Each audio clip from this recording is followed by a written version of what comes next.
The All-American Slurp by Lensey, Namioka. The first time our family was invited to dinner in America, we disgraced ourselves while eating celery. We had emigrated to this country from China, and during our early days here, we had a hard time with American table manners. In China, we never ate celery raw or any other kind of vegetable raw.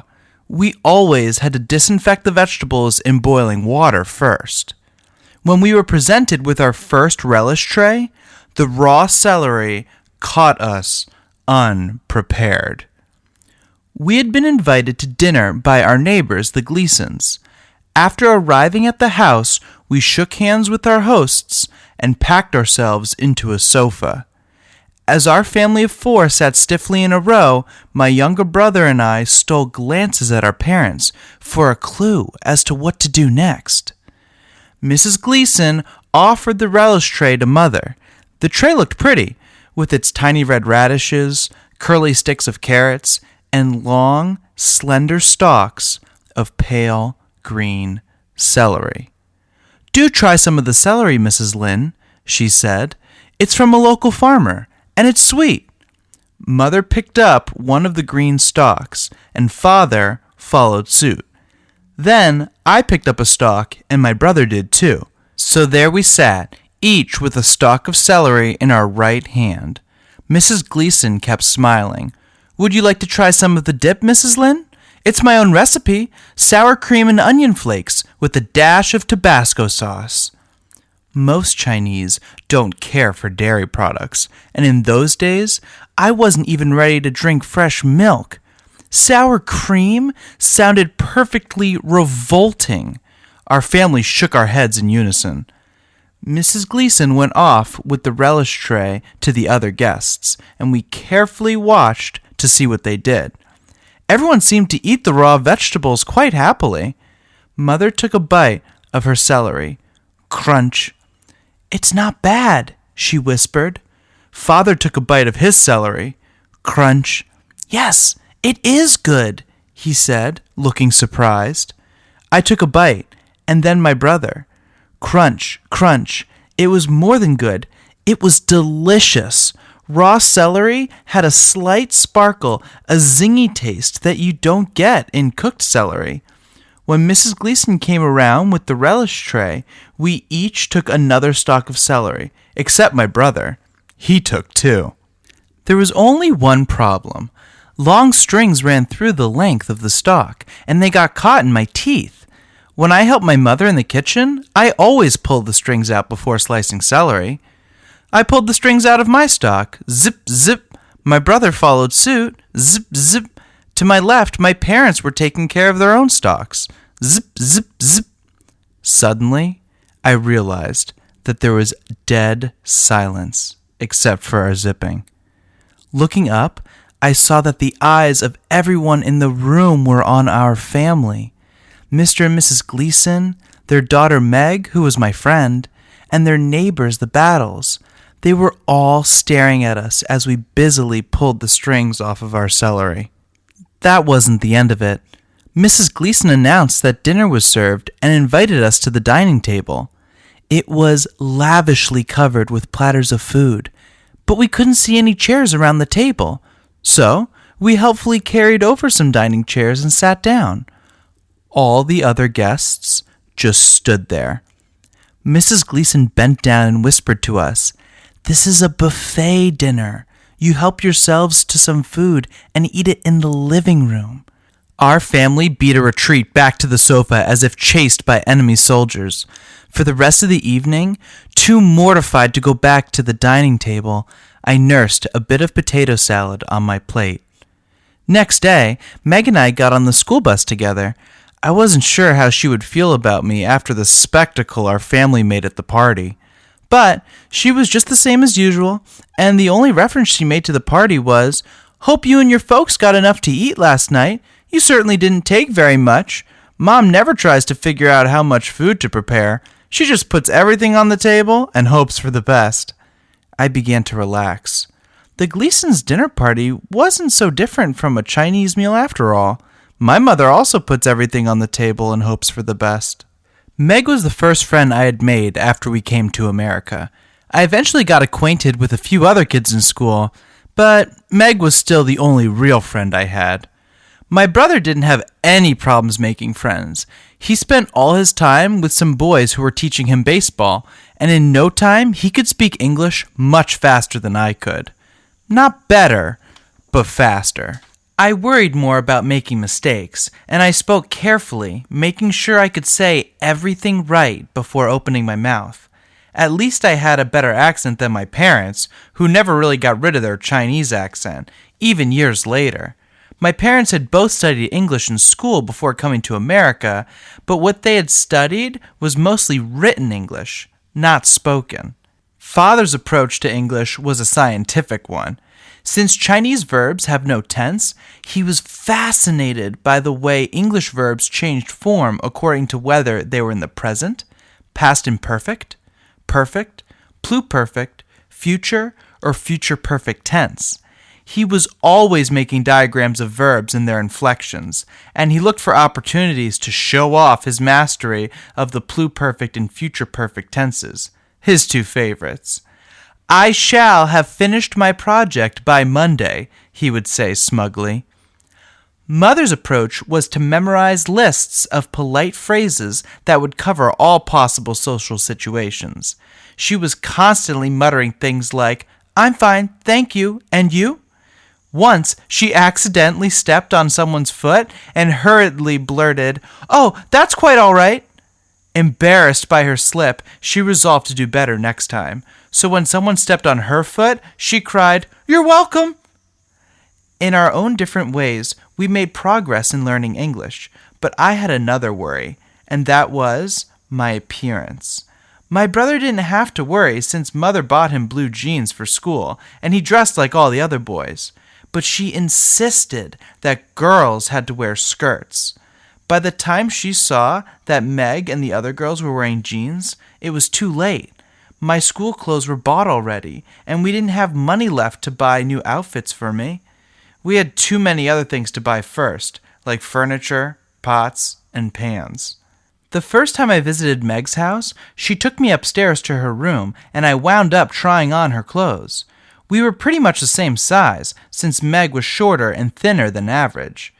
Maybe that's how we became friends in the first place. Wearing Meg's jeans and t-shirt, I looked at myself in the mirror. I could almost pass for an American. From the back, anyway. At least the kids in school wouldn't stop and stare at me in the hallways, which is what they did when they saw me in my white blouse and navy blue skirt that went a couple of inches below the knees. When Meg came to my house, I invited her to try on my Chinese dresses, the ones with a high collar and slits up the sides.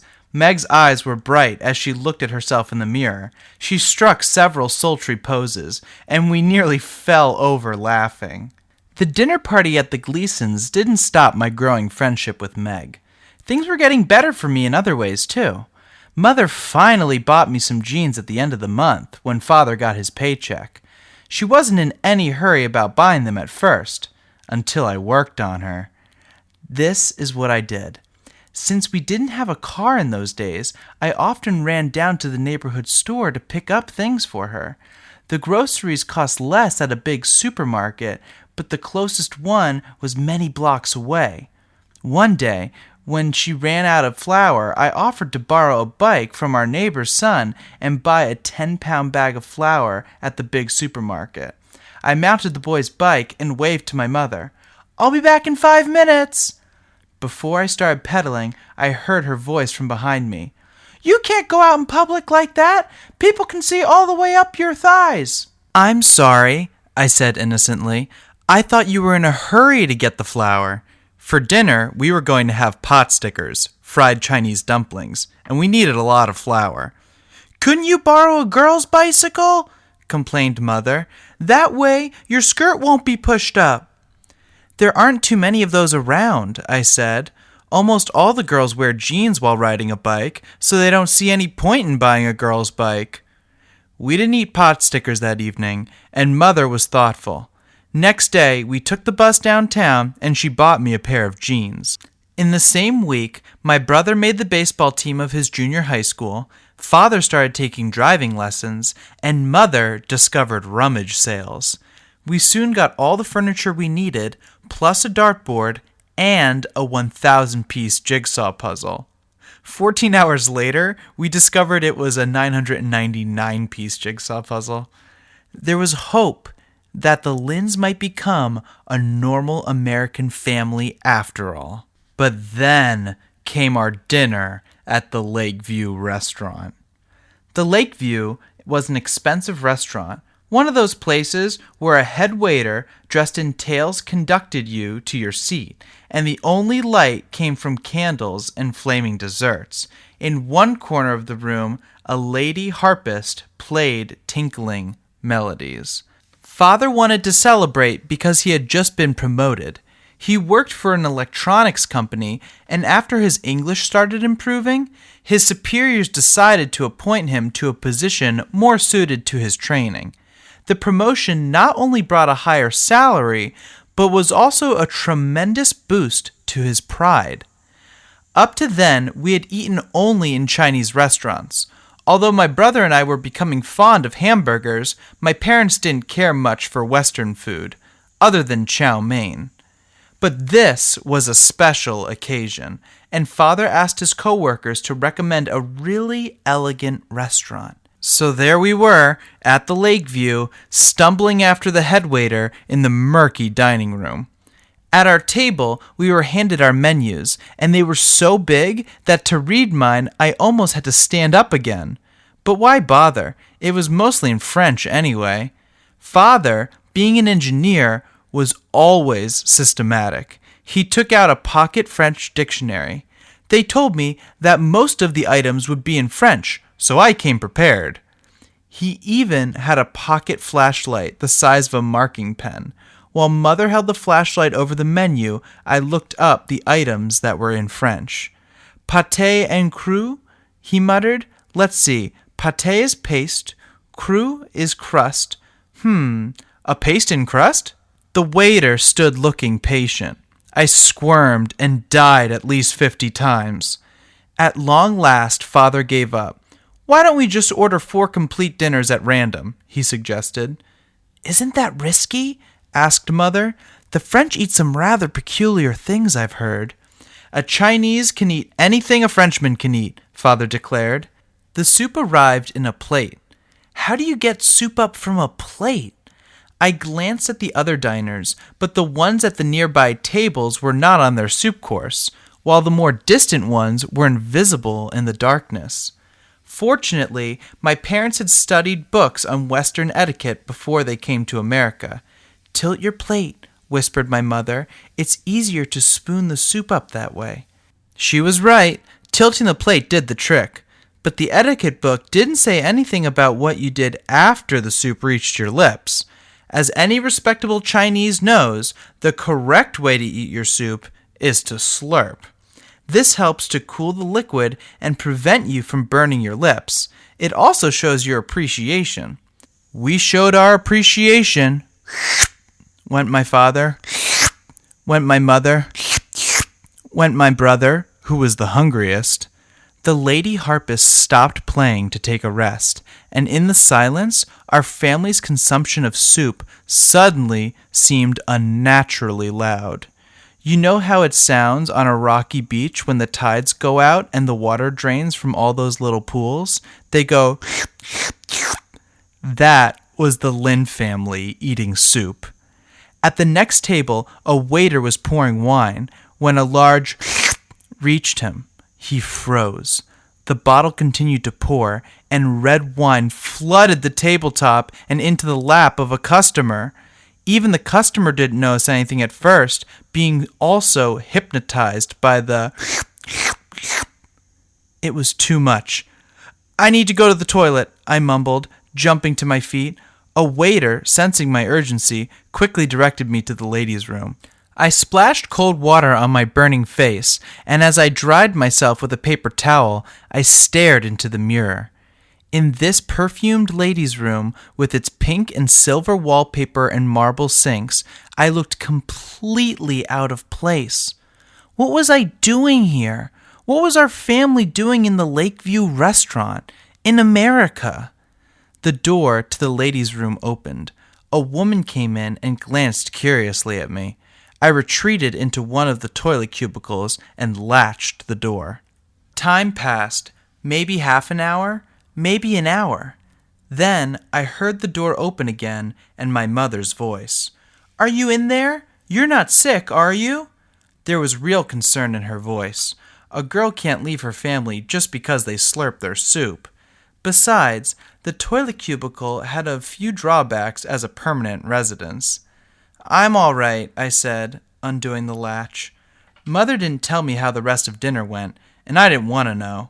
In the weeks following, I managed to push the whole thing into the back of my mind, where it jumped out at me only a few times a day. Even now, I turn hot all over when I think of the Lakeview restaurant. But by the time we had been in this country for 3 months, our family was definitely making progress toward becoming Americanized. I remember my parents' first PTA meeting. Father wore a neat suit and tie, and Mother put on her first pair of high heels. She stumbled only once. They met my homeroom teacher and beamed as she told them that I would make honor roll soon at the rate I was going. Of course, Chinese etiquette forced Father to say I was a very stupid girl, and Mother to protest that the teacher was showing favoritism towards me. But I could tell they were both very proud. The day came when my parents announced that they wanted to give a dinner party. We had invited Chinese friends to eat with us before, but this dinner was going to be different. In addition to a Chinese-American family, we were going to invite the Gleasons. "Gee, I can hardly wait to have dinner at your house," Meg said to me. "I just love Chinese food." That was a relief. Mother was a good cook, but I wasn't sure if people who ate sour cream would also eat chicken gizzards stewed in soy sauce. Mother decided not to take a chance with the chicken gizzards. Since we had Western guests, she set the table with large dinner plates, which we never used in Chinese meals. In fact, we didn't use individual plates at all, but picked up food from the platters in the middle of the table and brought it directly to our rice bowls. Following the practice of Chinese-American restaurants, Mother also placed large serving spoons on the platters. The dinner started out well.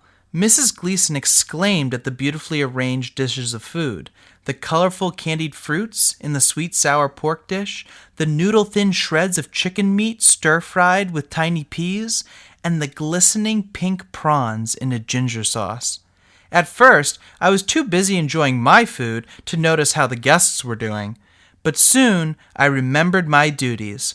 Sometimes guests were too polite to help themselves, and you had to serve them with more food. I glanced at Meg to see if she needed more food, and my eyes nearly popped out at the sight of her plate. It was piled with food. The sweet and sour meat pushed right against the chicken shreds, and the chicken sauce ran into the prawns. She had been taking food from a second dish before she finished eating her helping from the first. Horrified, I turned to look at Mrs. Gleason. She was dumping rice out of her bowl and putting it on her dinner plate. Then she ladled prawns and gravy on top of the rice and mixed everything together, the way you mix sand, gravel, and cement to make concrete. I couldn't bear to look any longer, and I turned to Mr. Gleason. He was chasing a pea around his plate. Several times he got it to the edge, but when he tried to pick it up with his chopsticks, it rolled back to the center of the plate again. Finally, he put down his chopsticks and picked up the pea with his fingers. He really did, a grown man. All of us, our family and the Chinese guests, stopped eating to watch the activities of the Gleasons. I wanted to giggle. Then I caught my mother's eye on me. She frowned and shook her head slightly, and I understood the message. The Gleasons were not used to Chinese ways, and they were just coping the best they could. For some reason, I thought of celery strings. When the main courses were finished, Mother brought out a platter of fruit. "I hope you weren't expecting a sweet dessert," she said. "Since the Chinese don't eat dessert, I didn't think to prepare any." "Oh, I couldn't possibly eat dessert," cried Mrs. Gleason. "I'm simply stuffed." Meg had different ideas. When the table was cleared, she announced that she and I were going for a walk. "I don't know about you, but I feel like dessert," she told me when we were outside. "Come on, there's a Dairy Queen down the street. I could use a big chocolate milkshake." Although I didn't really want anything more to eat, I insisted on paying for the milkshakes. After all, I was still hostess. Meg got her large chocolate milkshake, and I had a small one. Even so, she was finishing hers while I was only half done. Toward the end, she pulled hard on her straws and went, "Do you always slurp when you eat a milkshake?" I asked before I could stop myself. Meg grinned. "Sure, All-American Slurp."